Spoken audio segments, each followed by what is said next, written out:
Portanto, é um erro a Câmara dos Deputados, numa atitude revanchista contra o Supremo Tribunal Federal, ferir a Constituição e impor um poder moderador que nunca foi previsto na atual Carta Constitucional. Por isso, digo não. Colocar aí a peixe de pauta da vingança, não tem nada a ver com vingança, isso é pauta da responsabilidade.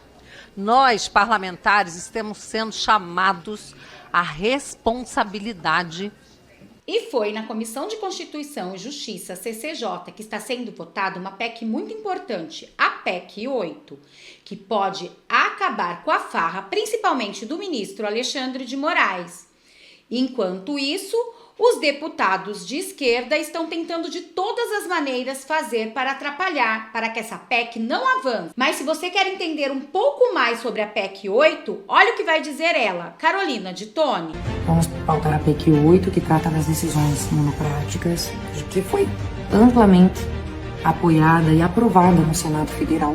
Porque se uma lei está em vigor, ela foi aprovada no Congresso Nacional, sancionada pelo Presidente da República, e essa PEC quer evitar que, por decisão de um único ministro, se suspenda a eficácia de uma lei. Da mesma forma, nesse jogo de empurra-empurra, a esquerda tentou de tudo para proteger os ministros e levou uma lavada de cara dela, a deputada Bia Kicis.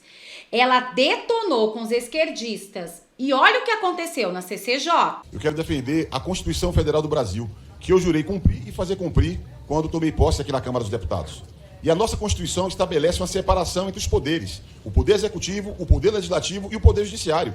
E a Constituição não prevê a existência de um poder moderador.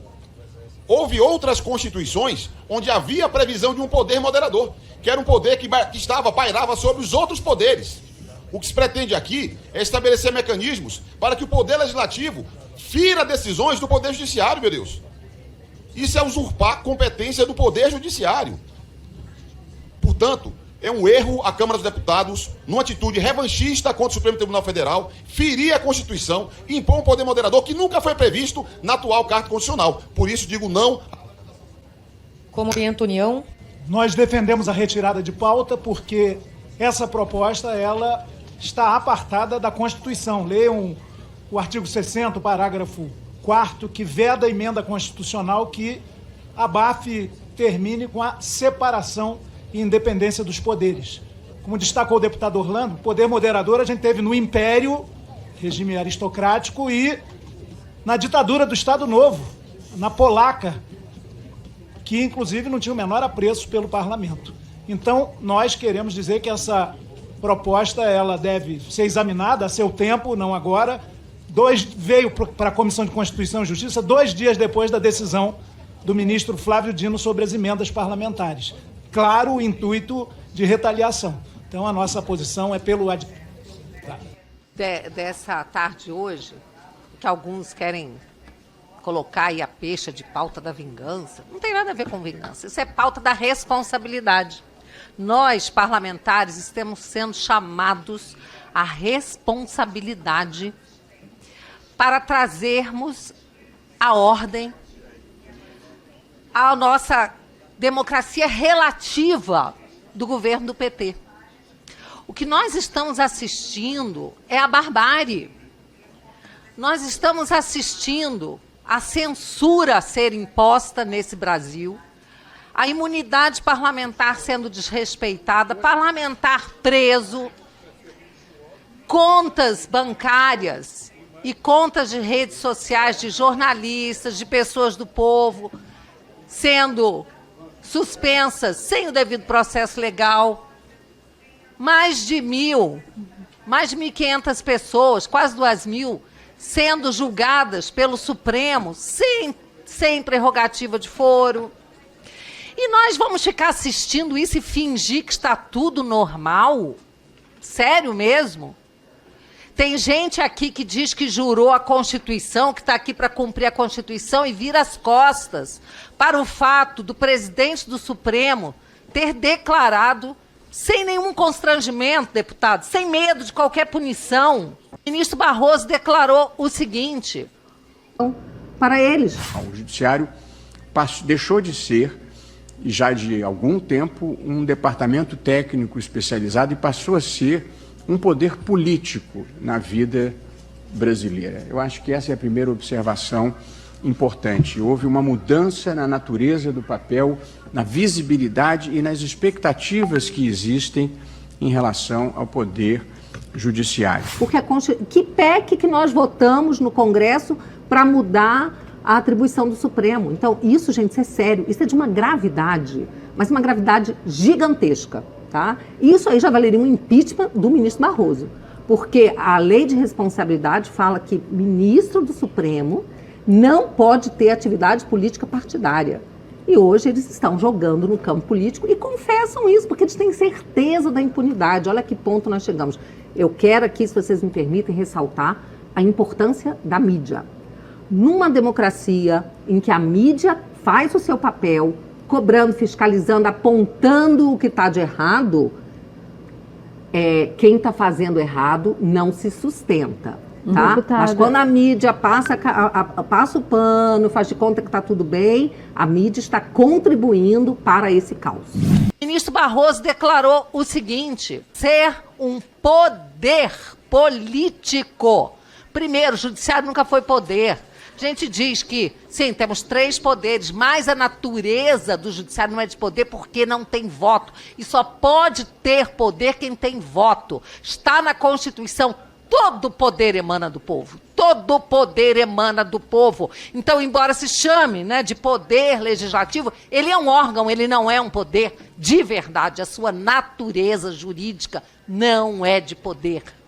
Mas, apesar disso, esse parlamento, que é o poder genuíno, mais importante, porque na ordem vem poder legislativo, depois executivo e depois o judiciário, que não tem um voto. E me desculpa, dizer que o voto que eles recebem da indicação do Senado dá a eles legitimidade para exercer atividade política é uma falácia sem tamanho.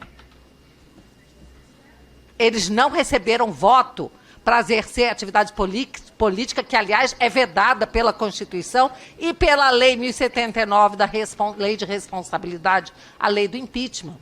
E aí nós temos parlamentares aqui que ficam fazendo o joguinho da democracia. Eu estou aqui para defender a democracia. Os outros querem, na verdade, afrontar o Supremo. Eu não quero afrontar Supremo nenhum. Eu quero o Supremo cumprindo o seu papel. Eu quero que o Supremo volte para as 4 linhas. Eu quero que o Supremo volte a ser uma corte respeitada. Eu fui assessora do Supremo, na época em que a corte era respeitada pelo Brasil inteiro.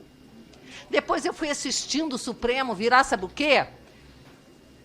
A casa de 11 imperadores. Vai lá no Supremo, se você não é amiguinho lá, não é lobista, amiguinho dos... Tenta entrar lá para falar com o ministro. Nem os parlamentares eles recebem. Tá vendo? Tenta. O senador Magno Malta, quando estava fazendo a sabatina de um dos ministros, falou assim: você está aqui agora dizendo que nos respeita, eu quero ver se você vai nos receber depois. E ele é um senador da República.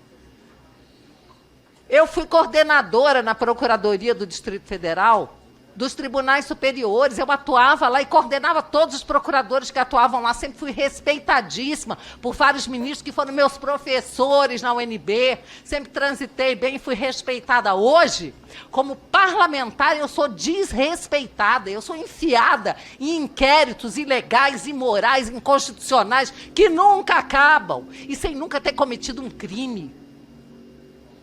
Então, minha gente, vamos botar ordem nessa casa, que isso é nosso dever, é nossa responsabilidade, é nossa obrigação. Aqui não tem vendetta, aqui não tem vingança, aqui tem responsabilidade. E aquelas pessoas que se omitirem terão o seu nome no livro da história como pessoas que foram omissas ou coniventes com essa ditadura que vivemos hoje. Tem gente que está aplaudindo o que está acontecendo na Venezuela ou fingindo que o que acontece lá nas eleições não é parecido com o que pode acontecer aqui. O Maduro não quer entregar o poder e o Lula disse: se eu fosse o Maduro, convocava novas eleições. Isso quer dizer o quê, Lula? Que você também não reconheceria? Não reconheceria também, caso perdesse a eleição? Que você se recusaria a permitir que um outro candidato assumisse o posto? Então, nossa obrigação aqui é votar essas PECs, sim. E nós estamos usando do instrumento que está previsto na Constituição parlamentar reforma a Constituição, apresenta propostas. O que nós assistimos recentemente no Brasil foi um partido político apresentar um recurso previsto na Constituição e tomar uma multa de 22 milhões porque recorreu, Verdade. porque fez aquilo que está previsto na Constituição e na lei processual e no regimento do tribunal. Isso é democracia, minha gente? Vamos falar sério, isso é democracia? Nós temos um presidente, um ex-presidente que está inelegível sem ter cometido crime, porque ele se reuniu com embaixadores, enquanto tem presidente, tem ministros que se reúnem com bandidos, com criminosos, com organizações criminosas, então todos aí com seus poderes políticos. Então, hoje eu quero parabenizar a presidente Carol Detoni por essa pauta. E eu quero avisar que entrei com um requerimento aqui para ouvirmos o Eduardo Talhaferro, ex-assessor do ministro Alexandre de Moraes, no TSE, para ele vir falar para a gente o que ele ainda não falou, aquilo que ainda não foi revelado.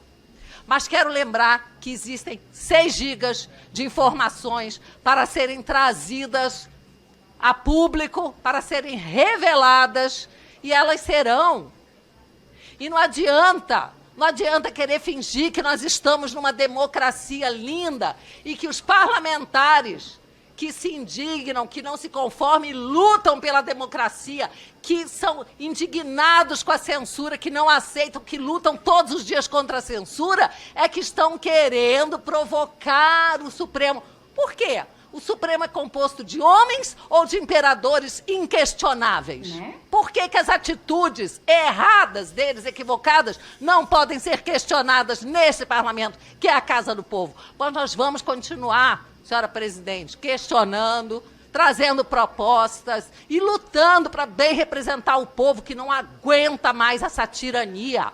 E eu falo aqui em nome da família do Clezão, morto por descaso do ministro que sequer leu o despacho da PGR pedindo que ele fosse solto com base em atestados médicos que mostravam que ele ia morrer na patrulha. E morreu. Então, em nome dos presos políticos, do povo brasileiro, nós estamos aqui para lutar e eu quero convocar mais uma vez a população desse Brasil, dia 7 de setembro, é nas ruas, é na Paulista, pelo impeachment do Alexandre de Moraes. Muito obrigada. Bom, como vocês puderam perceber, Bia Kicis foi perfeita em suas análises. É um absurdo o que está acontecendo no nosso Brasil. Foi o que ela disse, todo o poder emana do povo. Mesmo o legislativo sendo um poder, o executivo e o judiciário, ainda assim, todo o poder emana do povo. E só quem pode fazer alguma coisa somos nós, o povo. E realmente precisamos ficar atento a tudo isso que está acontecendo no Brasil. Então, já compartilha muito esse vídeo. Também queria que você deixasse aqui nos comentários o que vocês acharam desses esquerdistas passando vergonha. Eu não sei vocês, mas eu, Renata, me sinto satisfeita com isso. Deixa aqui nos comentários. Bom, este foi o vídeo de agora. Notícias Top vai ficando por aqui. Até o nosso próximo encontro.